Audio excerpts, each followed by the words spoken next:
But circling back to the debate that is certainly ruling the college football world right now, and that's the debate over what to do with the college football playoff after the 2026 season, or after the 2025 season, but the 2026 national championship game.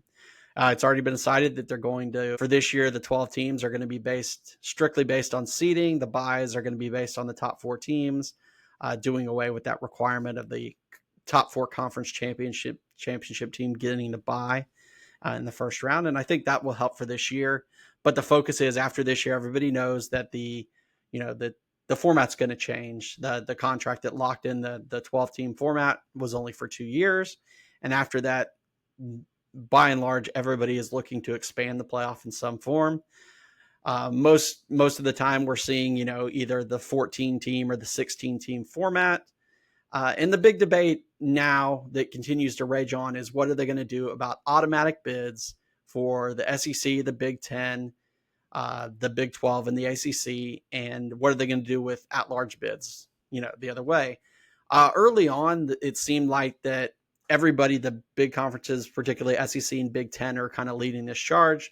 It seemed like both of them were in favor of the model that gave them both 4 automatic bids into the playoffs, then 2 for the ACC, 2 for the Big 12, 1 for the group of 5, and then 3, either 1 or 3 at large, which could also include Notre Dame.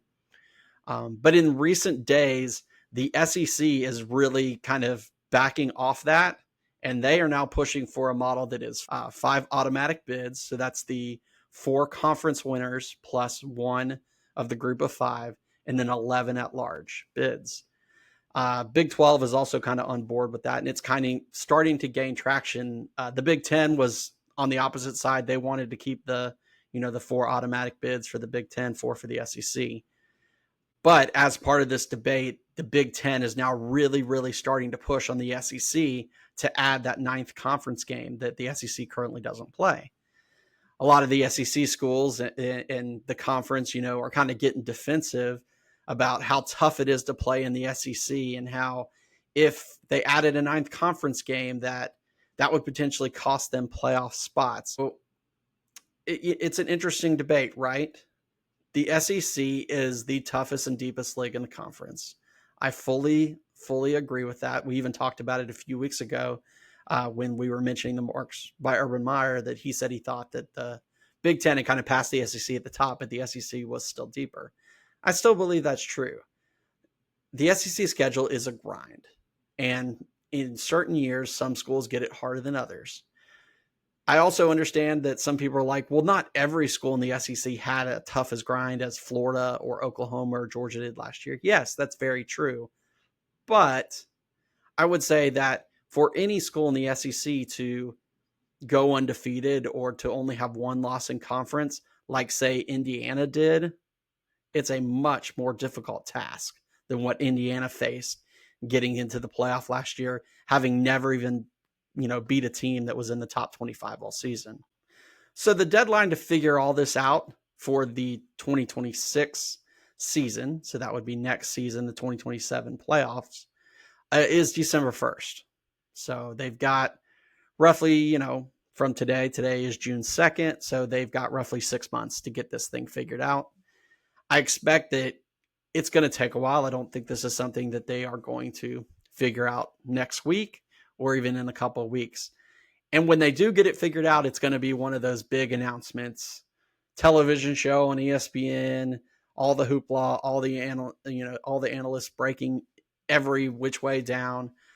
And then, of course, they'll compare, well, if this was the playoff format this year, who would be in, and all that jazz that they like to do.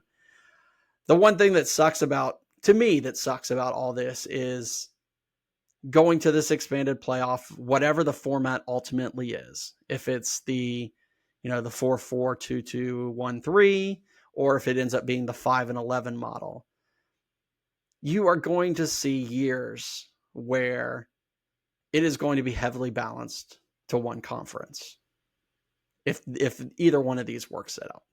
So even if the SEC is guaranteed 4, the Big 10 is guaranteed 4, and there's 3 at-large bids, there might be a year where the SEC or the Big 10 gets all 3 of those at-large bids. Also, if you have a format that's 5-11, you could absolutely see a year where outside of those 5 teams, the SEC gets 6 of the 11 at-larges.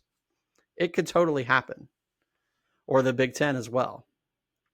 And that's part of the idea and part of the reason that the whole 9th conference game is part of the debate. If you're the SEC and you are trying to fight for at-large bids and having a loss on your record looks worse, why would you want to add another tough game to your schedule? The flip side also of that is that if you do have to add that 9th conference game, maybe you're not as willing to schedule tough out-of-conference games. Kirby Smart said that best. He said, when they asked him about it, they said, well, if we had a 9th conference game last year, we probably wouldn't have played Clemson to open the season. And that win against Clemson really helped prop the SEC up because it said, look, Georgia destroyed Clemson and Clemson won the ACC. Look at how tough, this Georgia team is. And that really made the SEC look like a stronger conference. It's a tough debate. Now, amongst all the coaches that they talked to, one of the more interesting suggestions actually came from Lane Kiffin. Kiffin's suggestion was 16 teams, just the best 16 teams, regardless of their conference affiliation. Nobody gets an automatic bid. Just do it based on the rankings. So kind of like how they're doing the seedings based on the rankings this year. Who gets in and who gets out? It's just based on the rankings. 16 teams. Another suggestion came up would be that potentially the SEC and the Big 10, being kind of the power brokers of this whole situation, would have their own set of playoff games, essentially play-in games. A series of 8 games between the, kind of ranked out teams against the conferences. The top team in the SEC would play the bottom team in the Big 10 and so forth. Whoever wins those games gets the bid. So if the Big 10 won all 8 of those games, they get 8 bids. If the SEC wins 6 of those games, they get 6 bids and the Big 10 only gets 2. Something like that could be fun. My question is, how are they going to play all these games? They keep talking about adding more and more rounds of playoffs. At what point are college athletes playing as many games as the NFL? So you've got teams potentially in the NFL playing 21 games. Or what point are we going to have college teams playing 18, 19 games? It's a lot. So it's just a crazy debate, and it's going to continue to be debated throughout the summer. And no matter what the format is, there's going to be people who love it and people who hate it.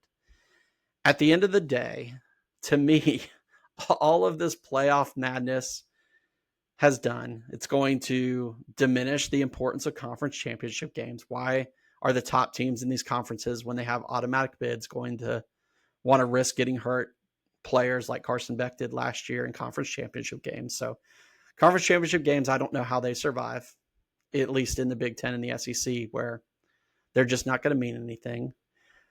This has also led to more football, which we kind of saw it last year. It led to a little bit of playoff fatigue.